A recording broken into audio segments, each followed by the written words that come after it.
Di hadapan media, Wakil Ketua DPRD Sulsel Nikmatullah RP menjelaskan alasan kenapa kendaraan operasional Pajero Sport dari sekretariat itu dipasangkan lampu strobo. Mobil Pajero tersebut diketahui baru saja viral usai ugal-ugalan di jalan ketika dikemudikan anaknya yang bernama Muhammad Irfan Fauzan. Kini publik mempertanyakan alasan Nikmatullah menggunakan strobo di kendaraan yang bukan milik pribadinya tersebut. Selain itu, penggunaan strobo pada umumnya hanya bisa dipasang di kendaraan yang sudah ditetapkan dalam aturan lalu lintas. Kepada media, Ketua DPD Demokrat Sulsel itu mengatakan jika dirinya baru saja balik dari daerah di Bulukumba karena belum sempat dilepas, Pajero tersebut pun akhirnya ketika dikendarai anaknya masih menggunakan lampu strobo. Pakai strobo itu, kan saya baru pulang dari daerah.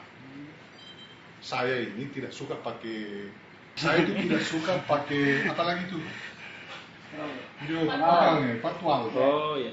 Patwal. Kalau pakai patwal, kan ada lagi 2 polisi yang ikut. Nah, saya punya banyak staf, di sini ada 4, biasa ada juga teman-teman partai. Nah, kadang-kadang dalam perjalanan kita buru-buru. Misalnya saya ini ke Bone, kemarin baru pulang dari Bulukumba.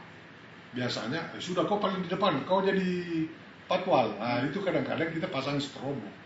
Nah, itu belum sempat saya cabut karena baru balik dari Bulukumba. Nah, itu kan barang apa lagi tuh ya? Dipasang-pasang gitu yang begitu kan.